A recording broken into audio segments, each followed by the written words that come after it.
again, boys and girls. So we're back this week on the MG. I've already kind of got started on some stuff just because there was a few things I wanted to do off camera that I felt like was going to make life a little easier. Because I want to focus more on the wiring than all the other stuff to go along with the wiring. So let me show you what I've done since the last video. Now, nothing I've done has been overly crazy. I have mounted the starter solenoid that I want to use as basically like a junction block for a lot of things up here on the firewall. I have done the alternator swap. Yes, that is as janky as it looks. Yes, the belt alignment still needs a little bit of work, but it's not terrible. I think mainly it needs a little bit of work right here. I need to trim that a little bit more. I actually want to try shaving a little bit off of this mount, but for all intents and purposes for mock-up, that's working just fine. That'll let me run wiring to it. It'll be okay. And the belt alignment really isn't as bad as it looks, I don't think. So, we'll see. We may just run it and see how it goes. But those two things are basically done. And instead of doing like I thought about doing, which was I was going to cut this entire section out to make room to put all the new gauges and shit in, I opted not to do that because it was going to be a much bigger pain because I forgot that this was metal back behind this. So it was going to be a lot harder to cut through and everything, and just not really worth the headache. So I got the tack mounted in, voltmeter mounted in, water temp mounted in, new headlight switches mounted in, and our key for starting is mounted there. I am going to stick with the old oil pressure gauge because, well, it works. And I don't need to have another hole. It already fits. So, and it's not like all the gauges are going to match anyway in this thing. They were a hodgepodge of stuff that was cheap. So, it's okay. I'm not going to bother with taking these knobs and stuff out because they don't need to be. Same with these gauges here or the switches. I'm not going to take all those out because, well, then it's just going to leave open holes. I've got to figure out like maybe a blanking plate for this one because while the old speedometer was of pretty good size, that's the RPM gauge, same size as this, the new speedometer is much smaller. So I've got to figure out what I'm doing about that. I'm honestly thinking I'm just going to mount up here out of the way off of the dash. More or less, just because I think it's going to be easier to deal with. So that's all I've really gotten done so far. The next step is I want to run the power wire from the battery up here to the starter solenoid, and then from the starter solenoid down to the starter. Now, the starter does have its own solenoid on it, but we're basically going to bypass that one and use this starter solenoid for everything. So just because from everything I've watched, because basically all I've watched is Pole Barn, he uses one of these and he bypasses the one on the starter. So I'm just going to do that as well. And once we get that wiring done, I've already figured out how to wire the alternator up. So we're going to go and get that done as well. And from there, then we are going to wire the key ignition from the key to the solenoid and see if that gets it to where we can then in turn get this car to crank again. So the only reason why we're going to do the alternator and all that is because, well, it's a GM1 wire. We only need one wire to go from there to here. So we're going to do that all at the same time. Whew. Hopefully today stays relatively cool. I don't got the garage doors open yet. So, yeah. But, oh, speaking of garage doors not being open, let me show you what's outside.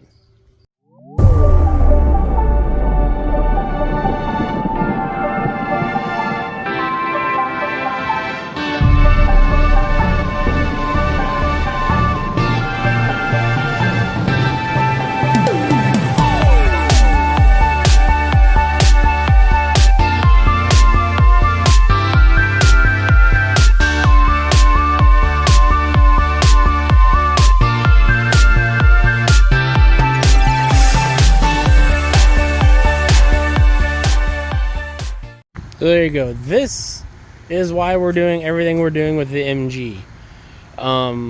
Because I want to learn how to do it on something that's kind of crappy before I try doing it on something that's kind of nice. This is a 1973 Triumph GT6, which is, it's kind of similar to the MGB and the MGB GT, whereas this goes with the Spitfire. Now the Spitfire was a 4-cylinder versus these are a 6-cylinder car. This has got a 2-liter in it, and I believe later ones came with a 2.5. Inline 6, non-turbo, 4-speed, blah, blah, blah, blah, blah. This is going to be a really fun car.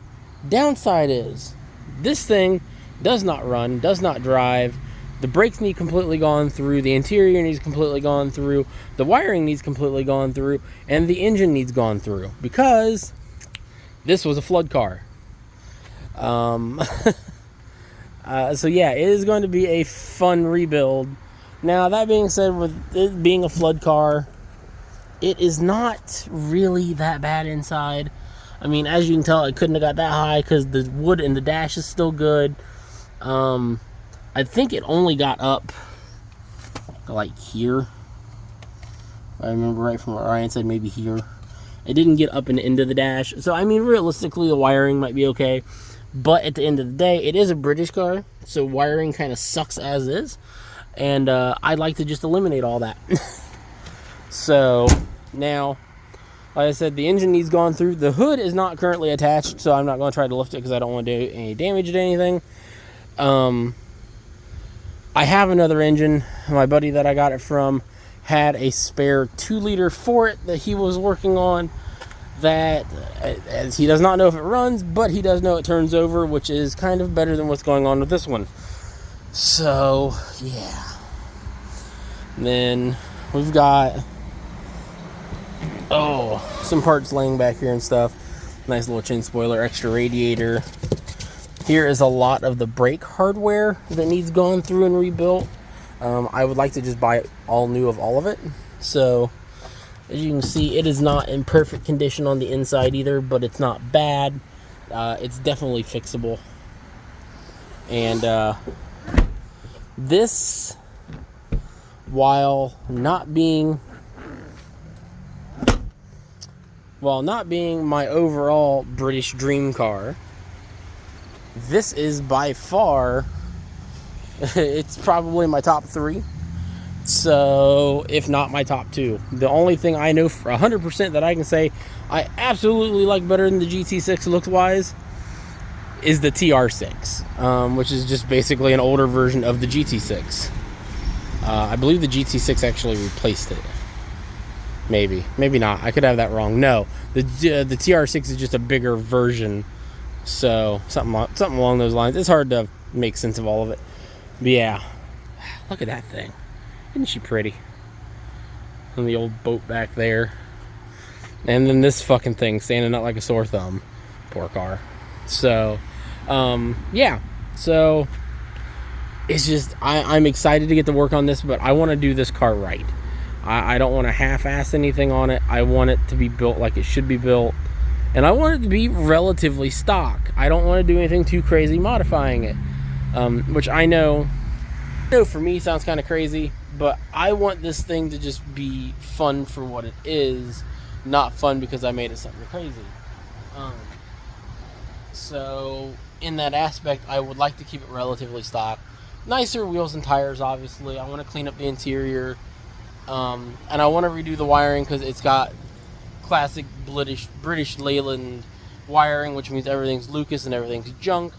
So I want to update the wiring, update the gauges, update the radio, things of that nature. But I would like to keep the stock 2-liter in it. I would like to keep the drivetrain all original.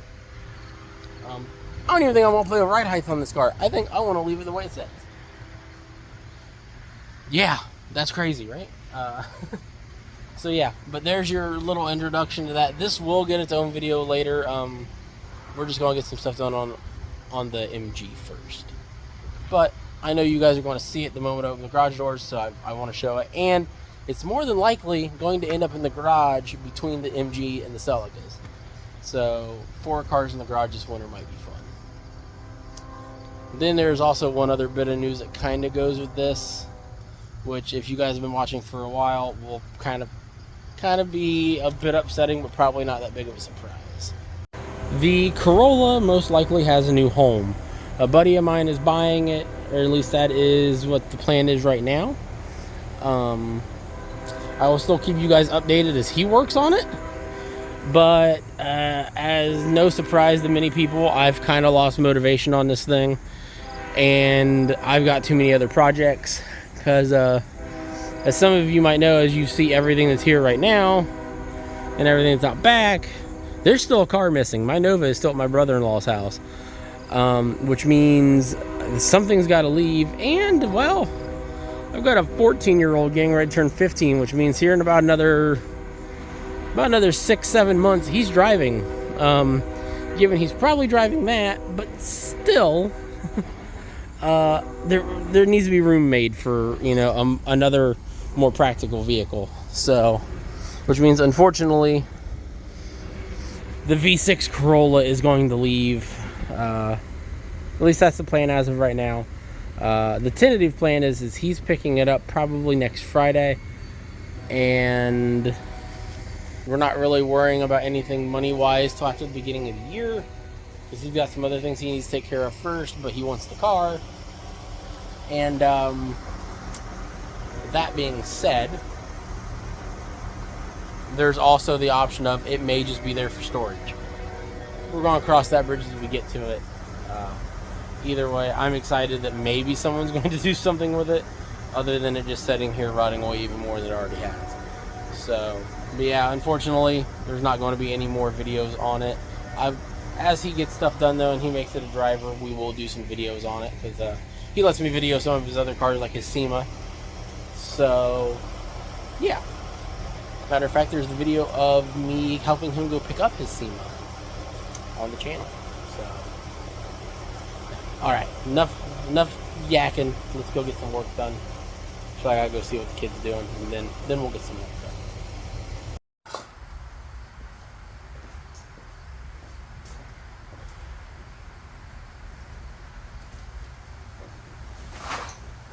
So,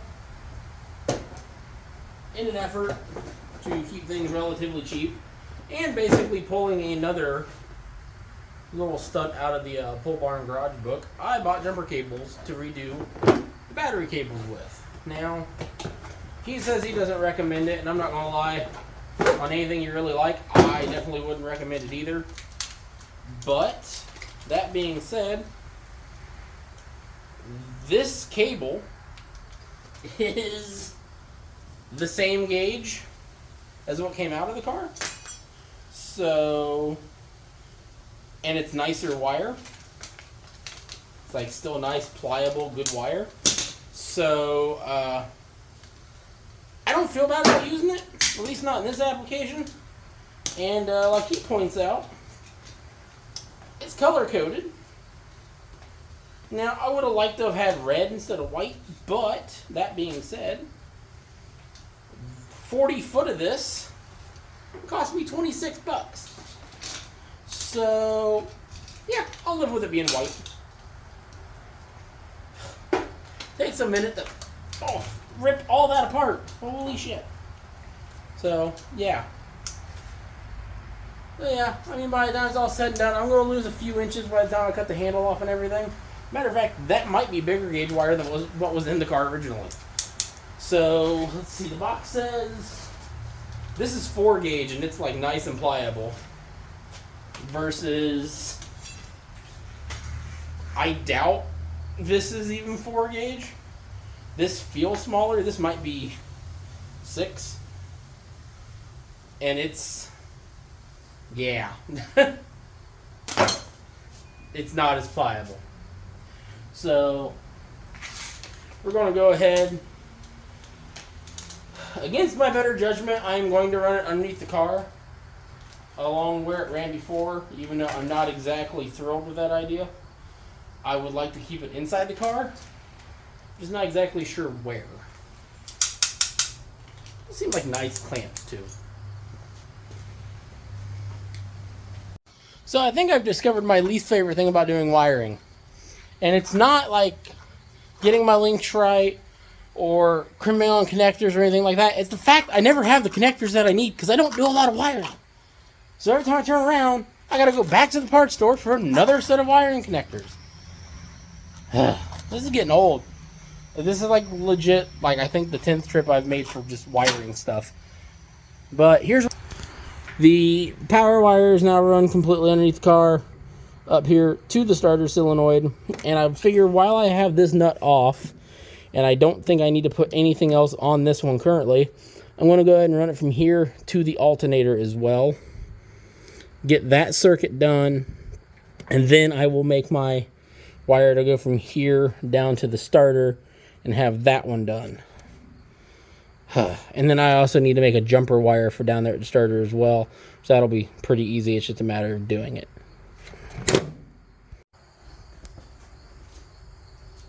Yeah, like nothing about any of this is hard. It's just aggravating when you go to do it and then you don't get the stuff because you thought you did and then you don't. So you go down and you get more stuff.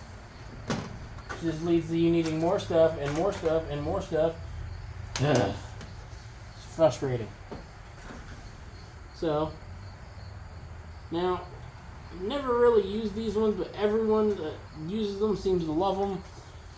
And what these ones are is they're just regular old crimp connectors at the end of the day. They're nothing fancy, nothing, out of the world, amazing about them being different than other styles of crimp connectors. But, unlike most other crimp connectors, these ones have heat shrink on them. Once your gun gets hot enough, you heat shrink that tubing down onto it. As you do it,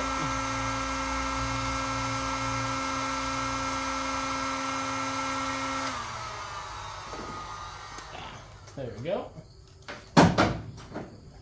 And as you do that, it'll actually start to just kind of melt out a little bit. And that's actually adhesive, from my understanding, inside of there, which helps prevent it from coming off even more than if you didn't have that. So, now what we're going to do, we're just going to go from there. And I don't have the battery hooked up. Yes, this is the battery wire, obviously. But the battery itself is not hooked up, and I lost the nut. There it is. I'm just going to loosely attach this for the minute. And I'm not going to be able to reach any of it.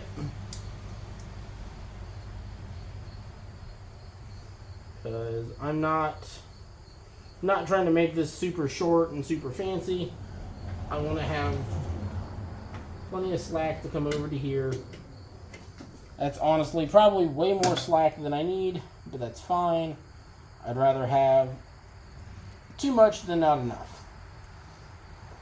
There we go. Now, I just bought these, and I gotta say I've already got one complaint. I bought them at Harbor Freight. I bought these at O'Reilly's, and all the sizing seems to be wrong. So, the wire stripper section here, it says it's for 10, doesn't do 10. 12 will do 10, 14 will do 12, 16 will do 14. Yeah, it just kind of continues on in that nature. I think somewhere along the line, something's making contact and not letting it shut as much as it needs to. So I think if I grind this down in here, because it feels like there's a bit of an edge there, maybe that would actually let them close all the way. I mean, because it's got a relatively big gap for what it's supposed to be doing.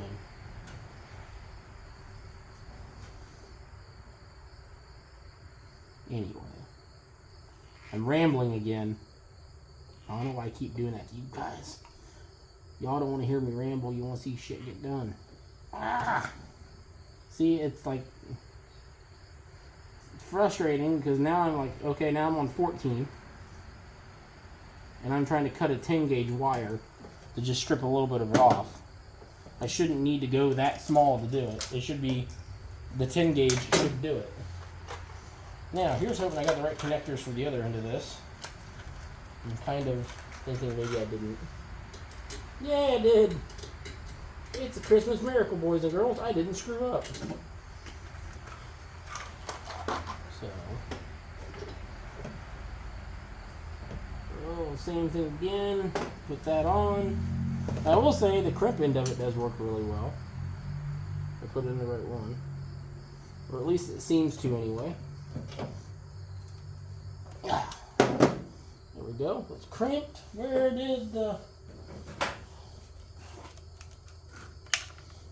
Get the mini sun turned on. And shrinky shrink shrink. Oh, that sounded goofy.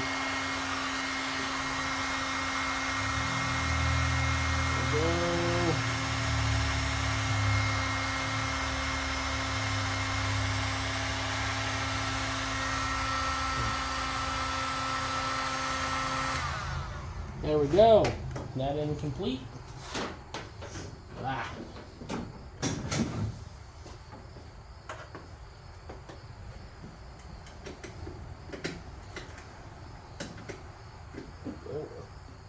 Now, what do I do with those wires? Hang on, guys. Alright, the next thing we're going to go ahead and do is I've got my end put on here. This is going to go down to the starter. We got to figure out our length of what we need to come up from the starter to the solenoid. And we've also got to put this wire on down there. Now what this is going to do, this end right here is going to go on the same end as the starter wire. Then this is going to the exciter wire, whatever you want to call it. That this is what the key would normally engage on the starter solenoid down there to tell it to crank. But what we're doing is... this job is going to be done up here on the firewall now, or up fender, by that Ford starter solenoid. So that's going to tell this wire to give power to the starter, which is in turn going to actually tell this wire to let the starter turn. So everything will be bypassed down there to be done up at the firewall one. Because running the rest of the wire is going to be easier with it there than down there at the starter. So, yeah, that's the whole reason behind this. Now, I'm not going to install it on camera because, my God, you guys won't be able to see anything, but I'll show you after it's on. Alright, if you look down there real close, you'll see that red wire that we made and the connection to the starter. Then you come up here, and it is now connected to the solenoid.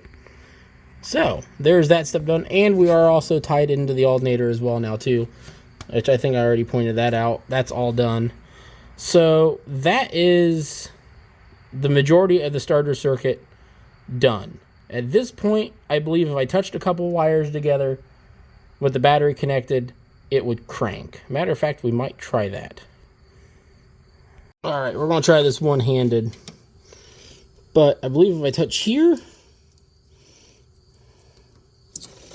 maybe we do these the other way around. I believe if I touch here and here, we should hear it crank. Yep, and the battery's low. So, yeah. That's something, though. That's a start. Get it? It's a start. Yeah, terrible bad dad jokes for the win. Let's hook the battery box up to it and see if it'll actually crank. Alright, jump box hooked up. Let's try this again. Ah. See, touchy. Ah. I mean, it did it, but I want to see it. I want to see it actually do it. Hey, there we go. All right, there we go. So now all I gotta do is wire the key into that same circuit. And that should let it crank and actually start. So that's going to be our next thing we do. And that's going to be a relatively simple thing because I need to basically run 2 wires up to that same spot, hook them up, and then hook that into the key. So neither one of those should be hard. It's just a matter of doing it. So here on our starter switch, the two circuits we are worried about right this minute are right here. This is the battery terminal, which sends power into the ignition switch, and then this one right here, which is the start terminal, which means when we turn the key, it will crank. Those are the only two we're worried about. I think what I'm going to do is I'm going to try to use that 10 gauge wire here again, because that's going to match all the wires coming from the from the fuse box to there. We might look and see if I have anything where I can put a fuse in that circuit, because I'd like to have a fuse there. Hang on. Okay, so what we've done now is they're a little harder to see over there, but there's wires resting on the starter solenoid over there, just so I got an idea of length. Probably add just a hair bit more down there. And I've got them run over to here. The plan is I'm going to use the rest of this 10 gauge wire right here, and that is going to be the power wire going to the starter solenoid. Now at the moment I do not have a fuse in line with that, and I would kind of like one, but at the same time I'm not overly worried about it right this minute. So I can add a fuse in line in that wire later. And then this one right here is going to be our start signal wire. And this is a 12 gauge wire. It's slightly smaller. It's honestly probably more than I need, but it's what I have, and it's a different color. That is going to go to the start side terminal, and that's going to be it for that. And then the next thing we got to figure out after that is I've got to run a wire from here to the ignition. And the thing I don't know is whether or not the ignition coil that I have currently is self-regulated, or if I need to put a ballast resistor in it. So we may need to make another run to the parts store and see if they either have a ballast resisted ignition coil, or just have a ballast resistor in stock. And the problem is, with this being a 75, I think it could go either way. I don't see a ballast resistor anywhere in line, but at the same time, it could be built into the old wire for it. It could go either way. I don't know, and I haven't had a chance to look that up. I probably should look it up before I go buying parts, but well, you know how that goes. So, because it only really, I think, the ballast resistor brings it down to 9 volts. Whereas the ignition would just be sending at 12, and you also have the option of, at crank, you could send it a full 12 volts to help it start easier, which that ignition coil has the option to do. I just don't think it's necessary. So I got to figure that out. But let's get this wired to where it'll crank first from the key, and then we'll worry about that after the fact. One thing at a time, guys. Just calm down. Let me think. Let's get this done. So, while digging through some stuff, I realized I didn't have any crimp-on eyelets small enough that have the built-on heat shrink. So instead of going and buying more, what you can do is cut that off, and you end up with this. Then all you gotta do is add a little bit of heat shrink tube with it, and it seals it up, just as if it was one of those other ones. Which should work really well. I've seen other guys do it. I've never personally done it, but I've seen it done enough times that I know it works. So that's what we're gonna do. Alright, and just like that, we are now wired up to the starter solenoid and to the key. I believe the jump pack's still on, so we will give the key a turn and see what happens. Because I've legit not done this yet. I don't know if it's going to work.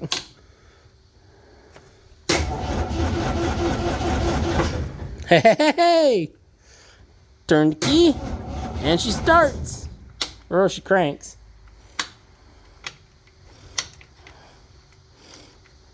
Aha, there we go. Alright, that makes me happy. That makes me really happy. So, now I have The upside of having a wife that works at an auto parts store is, instead of me trying to spend 20-30 minutes out here in the garage while doing everything else to research whether or not the factory coil pack for this thing is resisted or not, I called the wife and went, hey, look up the coil for the MG. Tell me if it says if it's resisted or not. She pulled it up and she's like, it is showing that it is externally resisted and we have the resistor in the store. Do you need it? Yes. So now all I got to do is go pick it up, because that's the awesome part of her being there. And I even get to take her car to do it. So, because I'm all dirty and I don't want to get in mine. So, that makes me happy though. That is one step closer to this thing starting. The next thing we're going to go ahead and work on now is the ignition. Get the coil remounted. Get all the power and everything ran to the coil.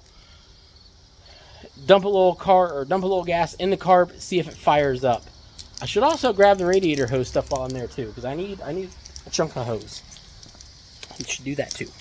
Okay, so we have the next two things that we need to mounted, and we're going to kind of start wiring it backwards. That's because wiring it backwards, we're going to get all the simple stuff done first, and then go to the harder part, which is going to be wiring it into the fuse box and wiring it to the ignition. So, what we're going to do first is... What, baby? I want my truck. You want your truck out? Okay. Yeah. Yeah. Little one decided she wanted to come spend some time in the garage. So, your truck? Whoop. Oh, I'm sorry. There you go. Good luck with your truck. Do you want it? Hey, do you want it out there? No? Well, I mean, do you want it just behind the car where you got more room to play? Here.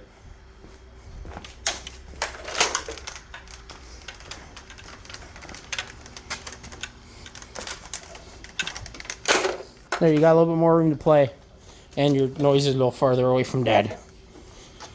So, alright, back to what we were saying. We're going to wire it backwards. We're going to start at the distributor and go from the distributor to the coil, from the coil to the ballast resistor, and then from the ballast resistor is where we're going to figure everything else out. Now, how this works is the negative side comes out of the coil right here. Right there, that plug right here that you guys can't see because there's too much crap in the way. Right here, we're going to plug this in to here. Now, what happens is when the points in here open up,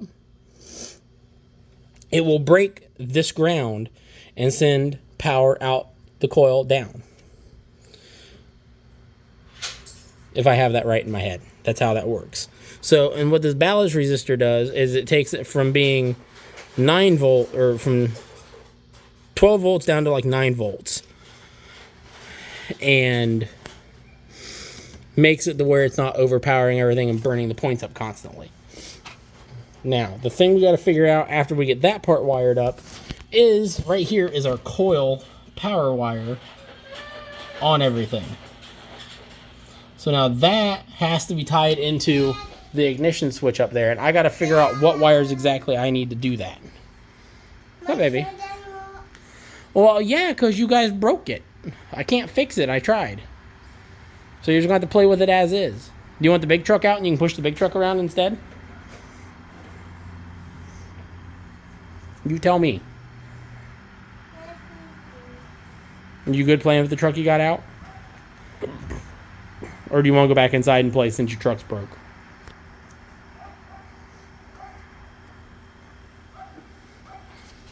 We'll be back when she figures out what she wants. Alright, so we got our first connection done here. We're going from the coil off the negative side down here to the distributor. I did put a little bit of heat shrink around the connection itself so it can't arc off of anything and can't accidentally ground out somewhere it shouldn't ground out and cause issues. Obviously, I'm not so worried about that up here. And we did the same thing we've been doing. Just took a regular insulated connector, took the insulation off of it, and put some heat shrink on it. So now the next one we're going to do is we're going to go from the coil to the ballast resistor. And after that, we're going to get the other wire figured out. Alright. So, I gotta have you guys a little ways away so you can actually see me and what I'm doing. So what we're going to do like we've been doing here, if I can get these off. We're going to take the insulation off of these because this insulation sucks.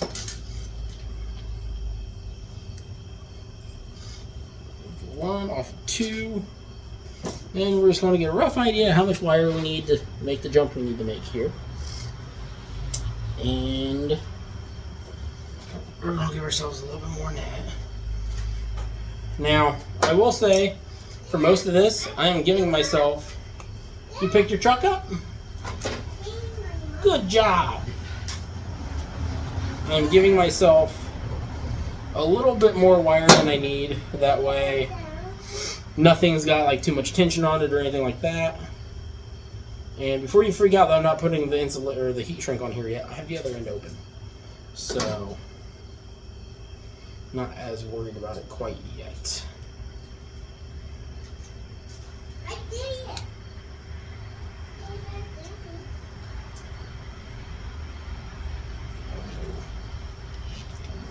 There we go.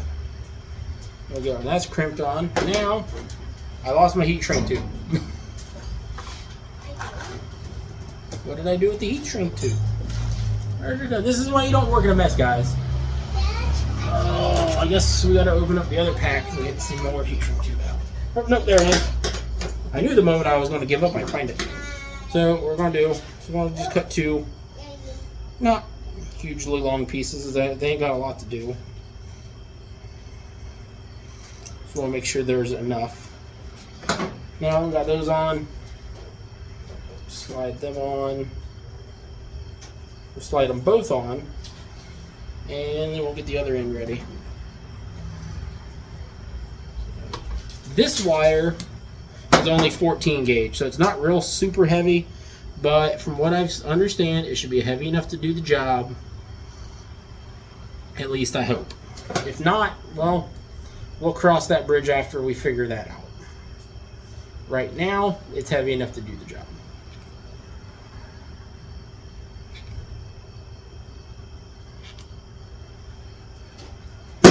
There we go. And then slide the heat shrink over it. Picked it up again. Those are doing good. Shrinky, shrinky. Do not start heat shrinking your wire before it's in place. Don't burn your fingers with the heat gun. That's important because that hurts. There we go. Done and done. Now, we can try to do this without burning ourselves, which will be next to impossible. Slide that end on there. And we can put this on either one of these. I'm choosing to put it on the back because I don't really have a reason. I'm just putting it on the back.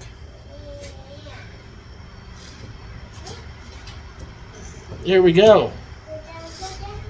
There's that side of the ignition hooked up. Now, if we really want to, we can put a wire from here to here, and that will bypass this only getting 9 volts at first startup, which will give it a full 12 volts to crank on, but it didn't need it before. I'm guessing it probably won't need it now. It did also have this connected to it on that end of the coil. So maybe this is a little capacitor. Not exactly sure. I've not been able to find anything. So we may just put this back in system in this put this back into the system too, which would in turn maybe help that situation. I don't know yet. I'm not worried about that yet. Let's get the other end of the wiring figured out now.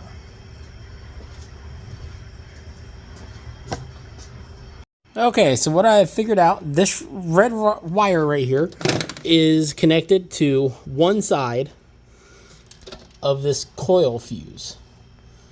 So we're going to run that to the ballast resistor here. And then we come in here, this 10 gauge wire right here, this one, this is ran to that side of the ignition fuse section of that. So that this goes to the ignition itself, this goes to the fuel, or this goes to the coil, this goes to the fuel fuel pump, and the relay that's right here.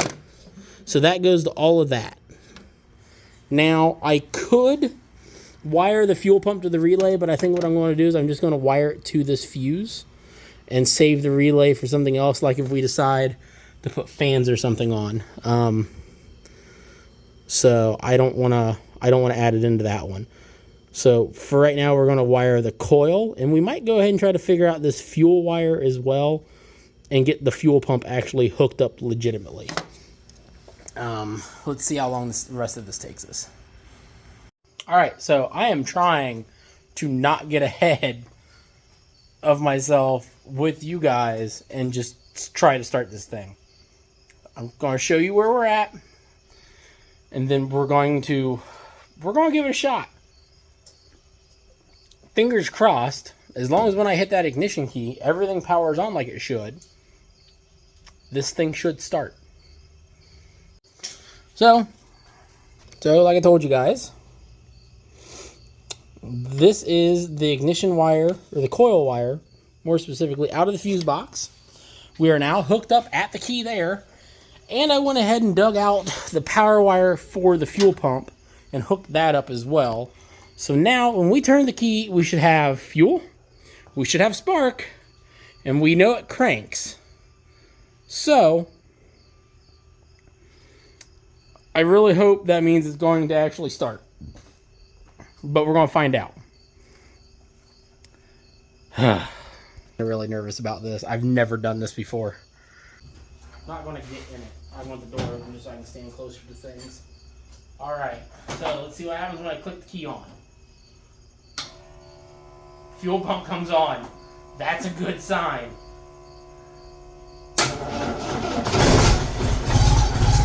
Ah!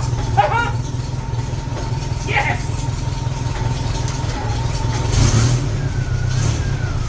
Oh, hey, it's here. That's why it sounds so weird. Yes!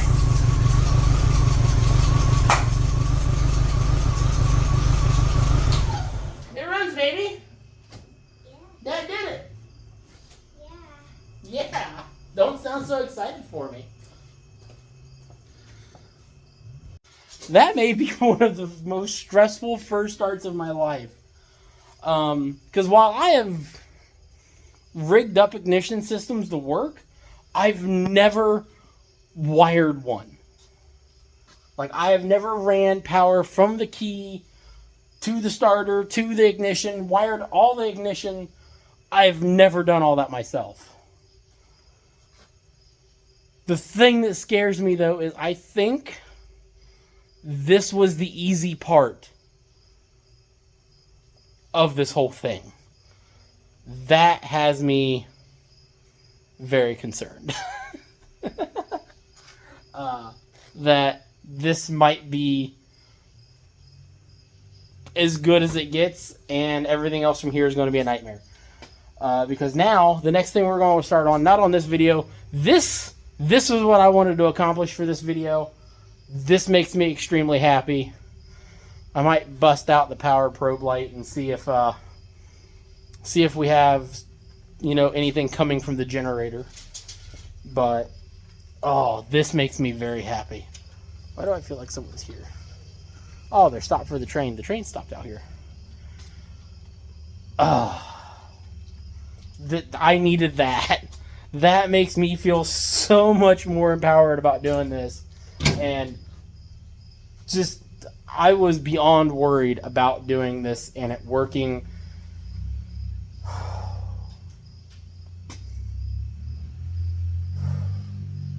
It's all going to be okay. This is going to work. Alright, I am home from work, and I keep forgetting to make an ending for the video. So this is going to be the ending for the video. I think we're going to start the car up one more time, because I got parts for this week's video. So, see if I can get into the dang garage, that is. There we go. All of the things. Let's try starting it one time. And that'll be our end for the video. See here. Is it hooked up? It is hooked up. Well, I guess this will tell us whether or not it killed the battery just setting too. So, okay. Oh, I have a feeling it did.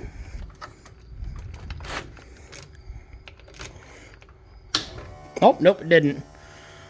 And crank. Nice. I really need to do something about that key.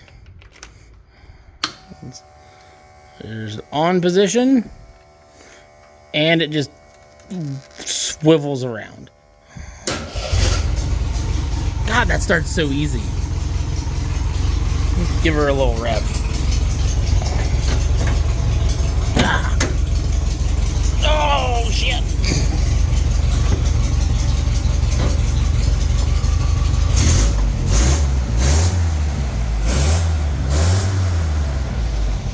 Happy little cars. Ah. Ah. Fan blowing crap everywhere. Alright, on that note, we're going to call this an ending for the video. Thank you guys for watching, and if you could, like, share, subscribe, share with friends, you know, comment, all that fun stuff. You know, I don't ask you guys to do that often. I probably should start asking that more often. I don't know why I don't. I always forget. So, yeah. I will see you next time, where I think the plan is this week is to wire up the gauges. So early start too, because we got relays and stuff laying everywhere to do everything. Here we go. Yeah.